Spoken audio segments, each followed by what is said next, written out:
प्रिय दर्शकों, राधे राधे, जय श्री कृष्णा। आज आप लोगों के समक्ष जो तुलसी जी का महात्म्य पद्म पुराण में बताया गया है, बहुत ही सुंदर वर्णन है उसमें, उसे आप लोगों को श्रवण कराना चाहता हूँ। और इस वीडियो को पूरी अवश्य देखें, क्योंकि इसमें बड़ी आश्चर्यजनक जानकारियाँ प्राप्त हो रही हैं। तो जो भगवान का भक्त है, आप सभी लोग जो देख रहे हैं तो आप तो है ही भगवान के भक्त। और तुलसी जी हमारे बड़ी काम की है, दिन रात हमें तुलसी जी की आवश्यकता पड़ती रहती है, इसलिए उनके विषय में जानकारी अवश्य होनी चाहिए। तो वीडियो पूरा अवश्य देखें। पद्म पुराण में भगवान शंकर बता रहे हैं कि जो व्यक्ति तुलसी जी के महात्म्य को श्रवण करता है, उसके जन्म से लेकर मृत्यु पर्यंत सारे पापों का नाश हो जाता है और वह व्यक्ति जन्म और मृत्यु के चक्कर से छूट जाता है। तुलसी जी, जहाँ तुलसी जी का प्रतिदिन दर्शन होता है, उनके सारे पाप नाश हो जाते हैं। तुलसी जी की पूजा करने से मोक्ष दायक फल की प्राप्ति होती है। और तुलसी जी की पितृ श्राद्ध कर्म और देव पूजा में बहुत ही आवश्यकता पड़ती है। जहाँ जिस घर में तुलसी हो, वहाँ पर ब्रह्मा विष्णु महेश नित्य निवास करते हैं। और तुलसी पत्र से जो भगवान की पूजा करते हैं, उन्हें व्रत जप यज्ञ होम करने का पुण्य प्राप्त होता है। तुलसी जी का पत्ता, फल, फूल, मूल माने जड़, शाखा, छाल और मिट्टी आदि बड़ी पावन है। हम सोचते हैं कि सिर्फ तुलसी दल ही हमारे काम की चीज़ें, नहीं, उसकी जो जड़ है वह भी बड़े काम की है, और जो उसकी काष्ठ माने लकड़ी है वह भी बड़ी काम की है। यदि आप नया घर बना रहे हैं, नींव डाल रहे हैं, तो वहाँ यदि तुलसी जी की जड़ डाली जाए तो उस घर में कभी भी बिजली गिरने का डर नहीं रहता है। उस घर में किसी भी प्रकार की कोई अप्रिय घटना नहीं होती है। वहाँ पर वास्तुशास्त्र भी शुभ फल देता है। और तुलसी जी के काष्ठ माने लकड़ी से यदि चंदन भगवान को अर्पण किया जाए तो व्यक्ति सदैव भगवान के समीप रहता है। अब उसका चंदन कैसे बनाए, तो जो चंदन घिसा वहाँ पर उस लकड़ी को घिस दो या तुलसी का पत्ता घिस दो, तो हो गया हरि चंदन। और यही हरि चंदन है, क्योंकि यह हरि प्रिया है। तुलसी जी के काष्ठ की जो धूप देता है, उसे 100 यज्ञानुष्ठान और 100 गौदान करने का फल मिलता है। तो धूप कैसे दें भाई, तो तुलसी जी की लकड़ी में जो सूखी लकड़ी, उसमें आप घी लगाकर उसकी धूप दे दो। और तुलसी काष्ठ से भगवान को दीप प्रज्वलित करते हैं। तुलसी की लकड़ी से यदि भगवान को दीपक प्रज्वलित किया जाए तो 10 करोड़ दीप दान करने का जो फल मिलता है वह फल मिलता है। और जो यज्ञ में यदि तुलसी जी का एक छोटी सी काष्ठ भी डाली जाए तो वह यज्ञ अग्निष्टोम यज्ञ का फल प्राप्त करती है, अनेक पुण्य फल देने वाली होती है। और तुलसी के लकड़ी से यदि नैवेद्य भगवान को लगा दिया जाए, अर्पण किया जाए, जो तुलसी काष्ठ से बना है, उसकी आंच से बना है, तो कहते हैं कि मेरु के समान अन्नदान का फल प्राप्त होता है। जो मनुष्य तुलसी की जड़ से मिट्टी, जो तुलसी की जड़ की जो मिट्टी है, उसे अपने अंग पर लगाकर यदि विष्णु भगवान की पूजा करता है तो उसे 100 दिन की पूजा करने का फल प्राप्त होता है। और तुलसी की जो नई नई मंजरी से भगवान हरि की पूजा करता है, वो जब तक सूर्य चंद्रमा रहते हैं तब तक पुण्य फल उसे प्राप्त होता है। प्रतिदिन तुलसी दल से जो भगवान की पूजा करता है वह धनवान होता है। और तुलसी की जड़ में कौन, ब्रह्मा जी वास करते हैं, मध्य भाग में विष्णु भगवान वास करते हैं, और जो मंजरी है उसमें शिव भगवान वास करते हैं। इसीलिए तुलसी मंजरी भगवान शिव को चढ़ाई जाती है। जिस घर गांव वन में तुलसी जी का वृक्ष हो, वहां पर प्रसन्नचित्त होकर भगवान नारायण नित्य निवास करते हैं और वहां पर किसी प्रकार का दुख दरिद्रता या किसी प्रकार का कोई भय नहीं रहता है।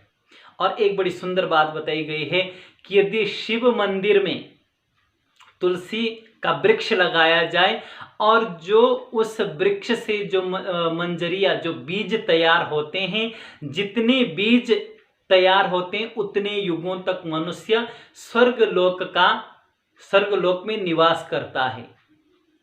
और भगवान के समीप तुलसी लगाने से वैकुंठ लोक की प्राप्ति होती है।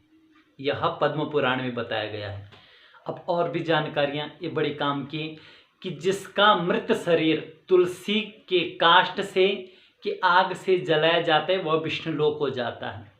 जिसकी मृत्यु के समय श्री हरि का कीर्तन स्मरण और तुलसी की लकड़ी से दाह किया जाए तो उसका पुनर्जन्म नहीं होता है। अब आप बोले इतनी लकड़ियां कहाँ से आएगी? तो कहते हैं कि यदि दाह संस्कार के समय अन्य लकड़ियों के भीतर एक भी तुलसी काष्ठ हो तो करोड़ों पापों से युक्त होने पर भी मनुष्य की मुक्ति हो जाती है। और वैसे कहते हैं कि यदि जहाँ पर चिता जलाई जाती वहाँ जाते हैं और यदि वहाँ जाया जाए और यदि कोई चिता जल रहे हो उसका जो धुआं यदि अपने शरीर से स्पर्श कर लें तो सारे पुण्य नष्ट हो जाते हैं। लेकिन यहाँ बताया गया है कि यदि तुलसी काष्ठ उन लकड़ियों के बीच में डालकर घी के साथ तुलसी काष्ठ की अग्नि प्रज्वलित होती है तो वहाँ जाने से, जहाँ चिता जल रही वहाँ जाने से सारे पाप नष्ट हो जाते हैं। तो कितना आश्चर्यजनक है यह विषय। तुलसी काष्ठ की अग्नि से मनुष्य का दाह देखते हुए देखकर विष्णु के पार्षद विष्णु के दूत वहां आते हैं और उस व्यक्ति को उसकी आत्मा को ले जाते हैं कहाँ? सीधे वैकुंठ लोक में। और उसे देखकर सारे देवता पुष्प की वृष्टि करते हैं और विष्णु भगवान और शिव बड़े प्रसन्न होते हैं। यहाँ तक कि नारायण अपने द्वार पर आकर उसका हाथ पकड़कर उसे अंदर ले जाते हैं। इतना महत्व है। और पिंडदान में तुलसी दल मिलाकर यदि पिंडदान किया जाए तो 100 वर्ष तक पितृ तृप्त रहते हैं। तुलसी वन की छाया में पितरों को तर्पण दिया जाए तो वहां पर जो पिंडदान इत्यादि किया जाता है वह अक्षय रहता है। जगन माता तुलसी का प्रादुर्भाव श्री हरि की पूजा के लिए ही हुआ है। और जब तुलसी में जल में पानी डालोगे तुलसी जी में तो नीचे कटोरी में एक कटोरी खाली रखें ताकि जिसमें वो जल गिरे तो उसका सिंचन करने से घर में किसी भी प्रकार की नेगेटिव एनर्जी नहीं रहती है।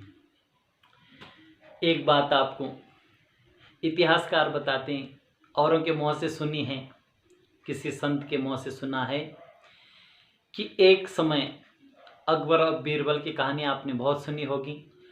तो अकबर और बीरबल रथ पर जा रहे थे तो बीरबल रोज उतरते थे। एक सड़क के किनारे पर एक तुलसी जी का वृक्ष था तो वहाँ प्रणाम करते थे। अब जब इनका रोज का काम यह बना तो एक दिन उतरे कि मैया जी प्रणाम, माता जी प्रणाम। और उसी समय अकबर भी उतरे, कहाँ है तुम्हारी माता जी, दिखाओ जरा। उन्होंने कहा ये हमारी माता जी, अभी प्रणाम करो। उन्होंने निकाला और उसे उखाड़ कर फेंक दिया। बीरबल बड़ा समझदार था, विद्वान था, वह उस अपमान को सहन किया, आगे बढ़ा कि रुक जाओ पिताजी आ गए, पिताजी को प्रणाम करना है। उन्होंने कहा अकबर ने कि तुम्हारा सारा खानदान क्या सड़क के किनारे पर बैठा है कि सारे पौधे आपके, कोई पिताजी है, कोई भाई है, कोई माँ जी है। उन्होंने कहा नहीं पिताजी के पास तो जाना ही है। तो रोक दिया और उन्होंने कहा पिताजी प्रणाम, पिताजी प्रणाम। अकबर ने कहा कि कौन है तुम्हारे पिताजी, दिखाने जरा कि अरे ये सामने है।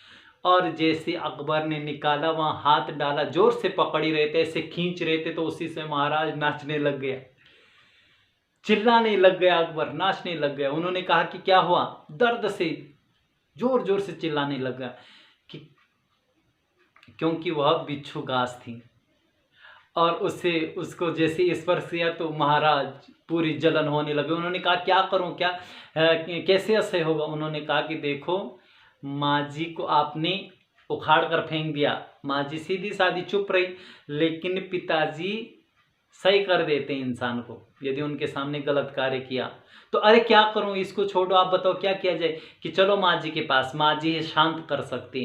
तो गए, फिर तुलसी जी के पत्र निकाले, उनको शरीर पर, उन अंगों पर खूब लगाया, हाथों पर। तो कुछ समय बाद वह दर्द शांत हुआ। तो कहते हैं तब से क्या किया, अकबर ने एक हिंदू राजकुमारी से वाला विवाह किया और प्रतिदिन तुलसी जी की पूजा करते थे और रोज तुलसी जी का चरणों का अमृत ग्रहण करते थे। तो यह बात बताई गई है। अब सत्य है कि जो भी कुछ है शास्त्र इतिहासकार कहते हैं। तो इस प्रकार तुलसी जी की बहुत विशाल महिमा है, शास्त्र में बहुत ही महिमा बताई गई। इसीलिए प्रतिदिन तुलसी जी की पूजा करें, अपने घर में तुलसी अवश्य लगाएं। और यदि आपको वीडियो अच्छी लगी तो कमेंट अवश्य करना, शेयर भी करना और चैनल को सब्सक्राइब भी अवश्य कर देना। हाँ, यदि आप सनातन धर्म से कोई भी जानकारी यदि प्राप्त करना चाहते हैं किसी विषय में, तो आप कमेंट में अवश्य बताएं जो भी कुछ आप पूछना चाहते हैं। तो जय श्री कृष्णा, राधे राधे।